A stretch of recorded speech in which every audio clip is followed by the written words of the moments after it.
নমস্কার, আমি মিলন স্যার। পাল একাডেমি সেন্টারে তোমাদের সকলকে জানাই স্বাগত। আজকে আমি তোমাদের কাছে নিয়ে এসেছি জেনারেল নলেজ অর্থাৎ জিকে হিস্ট্রির একটি গুরুত্বপূর্ণ ক্লাস। আজকে আমরা আলোচনা করব পরাধীন ভারতের গুরুত্বপূর্ণ ঘটনা ও গভর্নর জেনারেল নিয়ে।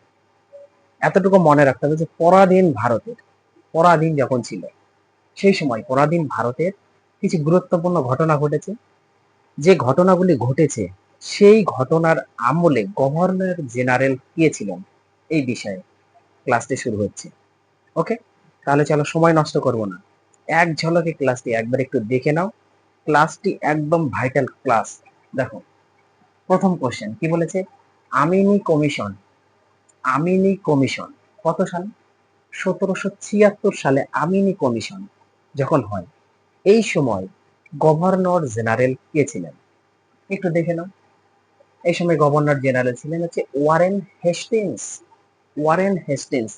এবং কথাটা মনে রাখতে হবে যে পরাধীন ভারতের সময়, পরাধীন ভারত এই কথাটা একটু মনে রাখতে হবে। ওকে, পরাধীন ভারতের সময়। তাহলে আমিনি কমিশন 1776 সালে সময় গভর্নর জেনারেল ছিলেন হচ্ছে ওয়ারেন হেস্টিংস। ক্লিয়ার? তারপরের প্রশ্ন দেখো, চিরস্থায়ী বন্দোবস্ত। খুবই গুরুত্বপূর্ণ প্রশ্নটি, very very important. Okay, VVI চিরস্থায়ী বন্দোবস্ত 1793 সালে। 1793 সালে তখনকার গভর্নর জেনারেল ছিলেন লর্ড কর্নওয়ালিস। Lord Cornwallis.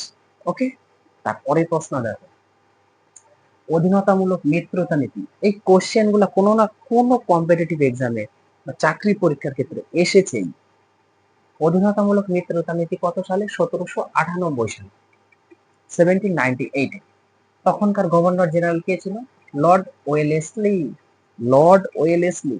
অধীনতামূলক মিত্রতা নীতি, অধীনতামূলক মিত্রতা নীতি কে গ্রহণ করেছিলেন? Lord Wellesley. এই প্রশ্নেরও সঠিক অ্যান্সার হচ্ছে লর্ড ওয়েলেসলি। ওকে, আর অধীনতামূলক মিত্রতা নীতির সময় গভর্নর জেনারেল কে ছিলেন? এর অ্যান্সারও কিন্তু লর্ড ওয়েলেসলি। ওকে, আরেকটা আছে সত্ত্ব বিলোপ নীতি। অধীনতামূলক মিত্রতা নীতি গ্রহণ করেন লর্ড ওয়েলেসলি এবং সত্ত্ব বিলোপ নীতি গ্রহণ করেন লর্ড ডালহৌসি। খুবই ভাইটাল প্রশ্ন, এক্সামে আসেই। ওকে, তারপরে প্রশ্ন দেখো, সতীদাহ বা সতী প্রথা। ওকে, একই জিনিস, সতী প্রথা নিষিদ্ধকরণ। সতী প্রথা নিষিদ্ধকরণ কত সালে? 1829 সালে হয়। সেই সময় গভর্নর জেনারেল কে ছিল? Lord William Bentinck. Lord William Bentinck. Okay, তারপরের প্রশ্ন, সিভিল সার্ভিস প্রণয়ন। সিভিল সার্ভিস প্রণয়ন এই সময় গভর্নর জেনারেল কে ছিলেন? Lord Cornwallis. Lord Cornwallis. Clear? তারপরে প্রশ্ন, সত্ত্ব বিলোপ নীতি। এই যে এবার সত্ত্ব বিলোপ নীতি চলে এসেছে, তাহলে সত্ত্ব বিলোপ নীতি সময় গভর্নর জেনারেল কে ছিল? লর্ড ডালহৌসি। লর্ড ডালহৌসি। আবার সত্ত্ব বিলোপ নীতি কে গ্রহণ করেন? লর্ড ডালহৌসি। খুবই ইম্পর্টেন্ট, ভাইটাল কোশ্চেন। তারপরে প্রশ্ন, ভারতের রেলের সূচনা। ভারতের যে রেলপথ, এই রেলপথের সূচনা কে করে গিয়েছিলেন এই 1853 সালে? এর অ্যান্সার লর্ড ডালহৌসি। এই ব্যক্তি করে দিয়ে গেছে, লর্ড ডালহৌসি। ওকে, তারপরের প্রশ্ন, পোস্ট অফিস মানে পোস্ট এবং টেলিগ্রাম, পোস্ট অফিস এবং টেলিগ্রাম এরও ব্যবস্থা করে দিয়ে গেছে লর্ড ডালহৌসি। ওকে, লর্ড ডালহৌসি। এবং এই সময়ে এই যে গভর্নর জেনারেল, ইনি ছিলেন লর্ড ডালহৌসি। ওকে, তাহলে এই তিনটা প্রশ্নের অ্যান্সার কি হলো? সত্ত্ব বিলোপ নীতি লর্ড ডালহৌসি, ভারতের রেলের সূচনা লর্ড ডালহৌসি, পোস্ট অফিস এবং টেলিগ্রাম কে করেন? লর্ড ডালহৌসি, সত্ত্ব বিলোপ নীতি গ্রহণ কে করেন? লর্ড ডালহৌসি। খুবই ইম্পর্টেন্ট। তারপরের প্রশ্ন, ভারতে ইংরেজি শিক্ষার সূচনা। এই যে ভারতে যে ইংরেজি শিক্ষা, এই শিক্ষার সূচনা যখন করা হয় সেই সময় গভর্নর জেনারেল কে ছিল? Lord William Bentinck. Lord William Bentinck এর আমলে এই যে ভারত, এই ভারতে ইংরেজি শিক্ষার সূচনা হয়। তারপরে প্রশ্ন, সিপাহী বিদ্রোহ কত সালে হয়? তোমরা সবাই জানো, সিপাহী বিদ্রোহ 1857 সালে, 1857। সিপাহী বিদ্রোহ হচ্ছে 1857 সালের সময়। ভারতের গভর্নর জেনারেল কে ছিল? খুবই ইম্পর্টেন্ট, এই প্রশ্নটা অনেকবার এসেছে, লর্ড ক্যানিং। লর্ড ক্যানিং। ওকে, আশা করি এই কটা প্রশ্ন নিয়ে কোনো সমস্যা নেই, একদম মাইন্ডের মধ্যে গেঁথে নাও, পাবেই। কোনো না কোনো চাকরির পরীক্ষাতে তোমরা কোশ্চেন দেখবা আসছে, সলভ করো, পাবেই। এই নিয়ে সন্দেহ নেই। তার পরের প্রশ্ন দেখো কি বলেছে, পরের প্রশ্নে চোখ রাখো। দেখো পরের প্রশ্নে বলা হয়েছে যে রানীর ঘোষণাপত্র, রানীর ঘোষণাপত্র 1858 সালে, এই সময় গভর্নর জেনারেল কে ছিলেন? এই প্রশ্নের সঠিক অ্যান্সার হয়ে যাবে লর্ড ক্যানিং। ওকে, এই প্রশ্নেরও তোমাদের সঠিক অ্যান্সার হয়ে গেল লর্ড ক্যানিং। তারপরের প্রশ্ন দেখো কি বলেছে, ফ্যাক্টরি অ্যাক্ট, ফ্যাক্টরি অ্যাক্ট কত সালে? 1881 সালে, এই সময় গভর্নর জেনারেল ছিল লর্ড রিপন, লর্ড রিপন। ওকে, তারপরের প্রশ্ন দেখো, দেশীয় সংবাদপত্র আইন কত? 1878 সালে, দেশীয় সংবাদপত্র আইন 1878 সালে, এই সময়ে গভর্নর জেনারেল ছিল লর্ড লিটন, লর্ড লিটন। তারপরের প্রশ্ন, দেশীয় সংবাদপত্র আইন বাতিল, প্রথম হচ্ছে দেশীয় সংবাদপত্র আইন 1878 সালে, এই সময় গভর্নর লর্ড লিটন। এবার দেশীয় সংবাদপত্র আইন বাতিল, ওকে, বাতিলের সময় কে ছিল governor general? Lord Ripon, Lord Ripon. এটা হচ্ছে লর্ড লিটন, এটা হচ্ছে লর্ড রিপন। কত সালে বাতিল হয়? 1881 সালে বাতিল হয়। একটু মানে টেকনিক করে তোমাদের বিষয়গুলো মনে রাখতে হবে। তারপরের প্রশ্ন দেখো কি, ভারতীয় জাতীয় কংগ্রেস গঠন, ভারতীয় জাতীয় কংগ্রেস গঠন কত সালে হয়েছিল? 1885 সালে, 1885 সালে ভারতীয় জাতীয় কংগ্রেস গঠন হলো, সেই সময় গভর্নর জেনারেল ছিল লর্ড ডাফেন, লর্ড ডাফেন। এই কোশ্চেনটা ভিভিআই করে রাখো, ভেরি ভেরি ইম্পর্টেন্ট। তারপরের প্রশ্ন দেখো কি, মরলে মিন্টো সংস্কার, মরলে মিন্টো সংস্কার 1909 সালে, ওকে, এই সময় ছিল হচ্ছে লর্ড দ্বিতীয় মিন্টো, লর্ড দ্বিতীয় মিন্টো ছিল সেই সময়ের গভর্নর জেনারেল। তারপরের প্রশ্ন, বঙ্গভঙ্গ, এই যে বঙ্গভঙ্গ আন্দোলন কত সাল হয়? 1905 সালে, বঙ্গভঙ্গে ভাগ করা হয় 1905 সালে, এই সময় ছিল হচ্ছে লর্ড কার্জন। কার আমলে এই বঙ্গভঙ্গ হয়েছিল? লর্ড কার্জনের আমলে। কত সালে? 1905 সালে, এবং সেই সময় গভর্নর জেনারেল হচ্ছে লর্ড কার্জন। ওকে, লর্ড কার্জন, এটা ভিভিআই করে রাখো, ভেরি ভেরি ইম্পর্টেন্ট।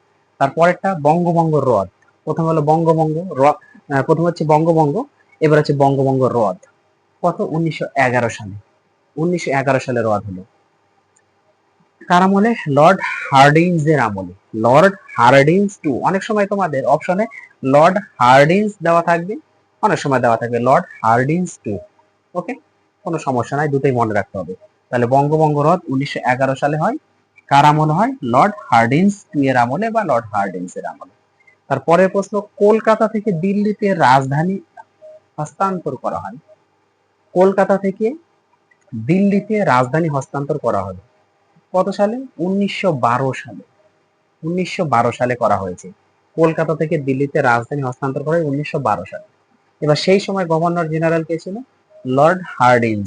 এই সময়েও এই লর্ড হার্ডিঞ্জ এর আমলেই এটা অ্যাকচুয়ালি করা হয়েছিল, লর্ড হার্ডিঞ্জ বা হার্ডিঞ্জ টু।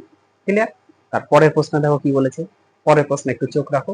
দেখো পরের প্রশ্নে বলা হয়েছে যে কলকাতা থেকে দিল্লিতে রাজধানী সরানোর ঘোষণা। দেখো আগের প্রশ্নটি কি ছিল? কলকাতা থেকে দিল্লিতে রাজধানী হস্তান্তরের, তাই না? হস্তান্তর ছিল কত সালে? 1912 সালে। কে করেছিল? Lord Hardinge two. কলকাতা থেকে দিল্লিতে রাজধানী যে সরানোর যে ঘোষণাটা, এই ঘোষণাটাও তিনিই করেছিলেন। কে? Lord Hardinge two. কত সালে সরানোর ঘোষণা করা হয়? 1911 সালে, আর হস্তান্তর করা হয় 1912 সালে। ওকে, এই দুটো কোশ্চেন যেন মিক্স না হয়ে যায়। তারপরে প্রশ্ন দেখো, জালিয়ান ওয়ালাবাগ হত্যাকাণ্ড, ভেরি ভেরি ইম্পর্টেন্ট, এই কোশ্চেনটা ভিভিআই করে দাও। জালিয়ান ওয়ালাবাগ হত্যাকাণ্ড কত সালে? 1919 সালে, এই সময়ের গভর্নর জেনারেল কে ছিল? Lord Chelmsford, Lord Chelmsford. Clear? তারপরে প্রশ্ন, অসহযোগ আন্দোলন 1920 সালে হয়, অসহযোগ আন্দোলন 1920 সালে, এই সময় গভর্নর জেনারেল ছিলেন লর্ড চেমসফোর্ড। জালিয়ান ওয়ালাবাগ হত্যাকাণ্ডের সময়ও কে ছিল? Lord Chelmsford. আবার অসহযোগ আন্দোলনের সময়ও 1920 সালেও ছিল লর্ড চেমসফোর্ড। দুটো সঠিক অ্যান্সার, চেমসফোর্ড। ওকে, তারপরে প্রশ্ন, পূর্ণ স্বরাজের দাবি। পূর্ণ স্বরাজের দাবি কত সাল হয়? 1929 সালে। তখন গভর্নর জেনারেল কে ছিল? Lord Irwin. Lord Irwin. Clear? তারপরের প্রশ্ন, প্রথম গোল টেবিল বৈঠক। প্রথম গোল টেবিল বৈঠকের সময় গভর্নর জেনারেল কে ছিল? লর্ড আরউইনই ছিলেন। কত সালে? 1930 সালে প্রথম গোল টেবিল বৈঠক। গান্ধী আরউইন চুক্তি হয় কত? 1931 সালে। 1931-এ গান্ধী আরউইন চুক্তি। এই গান্ধী আরউইন চুক্তির সময়ও এই গভর্নর জেনারেল ছিলেন লর্ড আরউইন। তাহলে লর্ড আরউইন কোন কোন ক্ষেত্রে ছিলেন? পূর্ণ স্বরাজের দাবি 1929 সালে লর্ড আরউইন। প্রথম গোল টেবিল বৈঠক 1930 সালে, এটাও লর্ড আরউইন। গান্ধী আরউইন চুক্তি 1931 সালে, এটাও লর্ড আরউইন। আর গভর্নর জেনারেল এই সময়ে ইনিই ছিলেন লর্ড আরউইন। ক্লিয়ার? তাহলে এই ছিল তোমাদের পরাধীন ভারতের যে গুরুত্বপূর্ণ ঘটনা আর যে গভর্নর জেনারেল, তার একটি ক্লাস আমি করিয়ে দিলাম। এই ক্লাসটা একটু গুরুত্ব দিয়ে তোমরা প্র্যাকটিস করো। আশা করি এখান থেকে কোশ্চেন থাকবেই, একটু কষ্ট করে শুধু প্র্যাকটিস করো। ওকে, আমি আবার আসবো পরবর্তী পার্ট নিয়ে। তাহলে আজকের মতো এখানে শেষ করছি।